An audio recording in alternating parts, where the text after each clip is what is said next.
तेरा किया अगर तुझ पर ही आ जाए तो कैसा होगा, तेरा किया अगर तुझ पर ही आ जाए तो कैसा होगा, जो दर्द तूने मुझे दिए वो कोई तुझे दे जाए तो कैसा होगा। और हर बार मुकरता है ना तू अपनी बात से, हर बार मुकरता है ना तू अपनी बात से, इस बार मैं मुकर जाऊं तो कैसा होगा, इस बार मैं मुकर जाऊं तो कैसा। शाम के इंतज़ार में हूँ जब तुम शर्मिंदगी से भरे होगे और मेरे सामने खड़े होगे, उस वक्त मुझसे नज़रें तुम मिला न पाओगे, पछताओगे और ख़ुद में ही डूबे चले जाओगे। कल खड़ी थी मैं जहाँ कल तुम वहीं पाए जाओगे, फ़र्क सिर्फ इतना होगा कि अपनी सफाई में कुछ कह न पाओगे। जो मैंने कहा था वो याद आएगा, एक एक बात एक एक अल्फाज आएगा, मेरी सच्चाई तुम्हारे आंसू बयां करेंगी, मैं मुस्कुराऊंगी और तुम रोते चले जाओगे, मैं मुस्कुराऊंगी और तुम रोते चले जाओगे। जय हिंद दोस्तों, आप लोग देखना स्टार्ट कर चुके हैं जस्ट बिहार। मैं हूं आपका दोस्त पंकज। अभी हम सिवान ज़िला में हैं। सिवान ज़िला की एक हमारे साथ एक लड़की है जो कि काफ़ी कम उम्र में काफ़ी बड़ा मुकाम हासिल कर चुकी है और जो कि 10th क्लास में पढ़ते हुए भी 3 बुकों को लिख चुकी है और इनका बुक अमेज़ॉन फ्लिपकार्ट पे अवेलेबल है, आप वहाँ से भी मंगा सकते हैं। हम इनसे जानने का प्रयास करेंगे कि जो बुक लिखे हैं वो किसके लाइफ पे है, क्या उसमें रीज़न आया कि इनको बुक लिखने का मन में ख्याल आया, और काफ़ी सारे बात करेंगे। तो बिना टाइम वेस्ट किए आप सभी का हम इनसे रूबरू कराते हैं आपको। तो सबसे पहले आपका स्वागत है ma'am. Thank you so much for having me. मेरा नाम युसरा फातिमा है और मैं अब तक 3 किताबें लिख चुकी हूँ और मेरे कविताओं लिखने ये सब कविता संग्रह है, कविताओं का संग्रह है। और मैंने इसका शुरुआत जो था मैंने 2nd स्टैंडर्ड से किया था 6 साल की उम्र में, और 8वीं कक्षा में मैंने पहली बार अपनी पहली किताब रिलीज़ की थी और 9th में 2nd और 10th में मैंने 3rd बुक अपनी रिलीज़ की है। अच्छा, ये जो किताब लिखने का जो आपका हुनर है, कहाँ से कैसे ये उत्पन्न हुआ आपके अंदर? वेल ये हुनर तो ऐसा मैंने सुना है कि राइटिंग का होता है, तो वो बर्थ के गिफ्ट होता है, वो आप में आपके कंट्रोल में नहीं होता है क्या लिखते हैं। लेकिन हाँ, कहीं ना कहीं इसमें हमारी सोसाइटी, आसपास के लोग और जैसे माहौल में हम रहते हैं, ये उसका इफ़ेक्ट होता है, वो हम पे एक प्रभाव डालती है जो हमें हर हालात में ढलने पे मजबूर करती है। तो उस हिसाब से आपको हमारी सोसाइटी ने हमें बनाया ऐसा।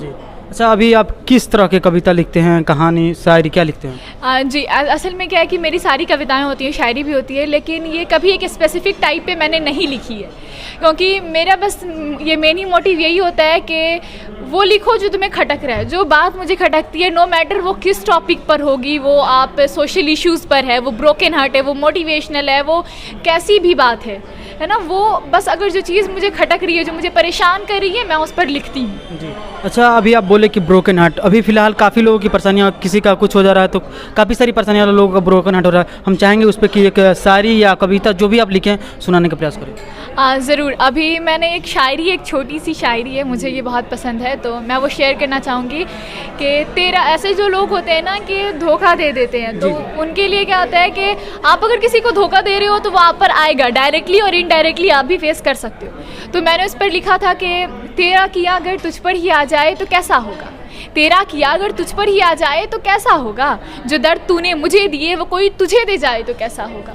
और हर बार मुकरता है ना तू अपनी बात से, हर बार मुकरता है ना तू अपनी बात से, इस बार मैं मुकर जाऊं तो कैसा होगा, इस बार मैं मुकर जाऊं तो कैसा होगा। जैसे कि अभी देख रहे हैं, अभी हमारे साथ ये लगभग 8 क्लास से ही शायरी लिखना, कविता लिखना इन्हें पसंद है और काफ़ी सारे बात करेंगे इनसे। अच्छा, ये बताइए एक चीज़ कि जो अभी आप बुक लिखे हैं, अभी कितने बुक आपके अवेलेबल हैं अभी जो अमेज़ॉन, फेसबुक पे क्या?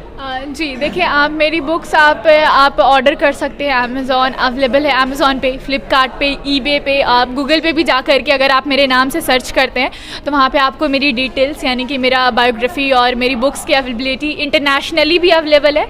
इंडिया के अलावा 126 कंट्रीज़ में मेरी बुक अवेलेबल है, तो आप ऑल ओवर द वर्ल्ड आप कहीं से भी ऑर्डर कर सकते हैं, आप जहाँ से चाहें वहाँ मंगा के पढ़ सकते हैं। अच्छा, ये अब ये जो बुक लिखे हैं इसका सारा श्रेय आप किसको देना चाहते हैं अपने?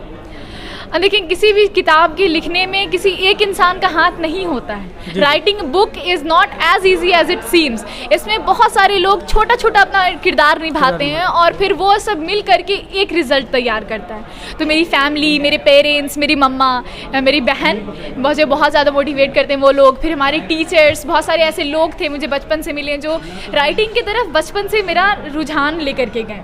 ऐसे बहुत सारे टीचर थे, तो उन सबको मैं ये क्रेडिट देना चाहूँगी जिन्होंने डायरेक्टली और इनडायरेक्टली मेरे राइटिंग करियर में मेरी बहुत हेल्प की। जी। अच्छा, अभी के मतलब कि अभी के ज़माने में लोग काफ़ी रियल लाइफ जीना पसंद नहीं कर रहे हैं, अपना बनावटी रियल थी जो जीवन है पसंद कर रहे हैं, उस पर क्या लिखें आप? जी देखें, ये बात हमारी सोसाइटी की सबसे बड़ी प्रॉब्लम है कि लोग जितना शो ऑफ करते हैं, लाइक रियलिटी को एक्सेप्ट नहीं करना चाहते हैं। उनको लगता है कि हम जितना दिखावा करेंगे हमारी ज़िंदगी उतनी अच्छी रहेगी, लोग हमें उतना रॉयल समझेंगे, but this is not the reality. हमें इंसान को अपनी असली वास्तविकता को पहचाननी चाहिए, अपनी ऑथेंटिसिटी बनानी चाहिए। तो मैंने इस पर ऐसे लोगों के लिए लिखा था कि पैसों की चकाचौंध अपनों से दूर ले गई, शोहरत की कश्ती पर सवार खुशियों से दूर हो गई, सिलसिला मुसीबतों का जो शुरू हुआ ज़िंदगी की कश्मकश में मजबूर हो गई, बेरंग खुशियों का त्यौहार जो मनाने लगी, शोहरत के बाज़ार में अपनों से दूर हो गई, शोहरत के बाज़ार में अपनों से दूर हो गई। सर पर पहनने को ताज तो मिला, पर मुश्किलों में रोने के कंधे बिछड़ गए। बहुत शोहरतें नाम होकर भी तन्हाई कचोटने लगी, एहसास कमतरी में मैं डूबने लगी।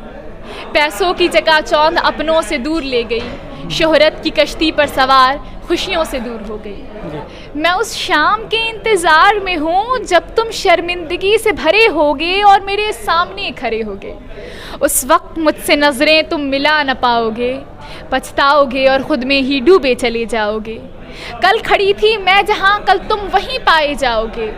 फ़र्क सिर्फ इतना होगा कि अपनी सफाई में कुछ कह न पाओगे। जो मैंने कहा था वो याद आएगा, एक एक बात, एक एक अल्फाज आएगा। मेरी सच्चाई तुम्हारे आंसू बयां करेंगी, मैं मुस्कुराऊंगी और तुम रोते चले जाओगे। मैं मुस्कुराऊंगी और तुम रोते चले जाओगे।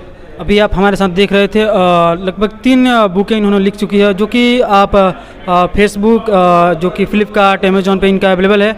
हम चाहेंगे कि आप एक बार इस बुक को जो से मंगाएं, जो कि इनका बुक हम देख सकते हैं, शाम और तन्हाई, हम चाहेंगे इसे दिखाएं। और आप हमारे साथ देख रहे थे कैमरामैन अरविंद के साथ पंकज की रिपोर्ट। जय हिंद।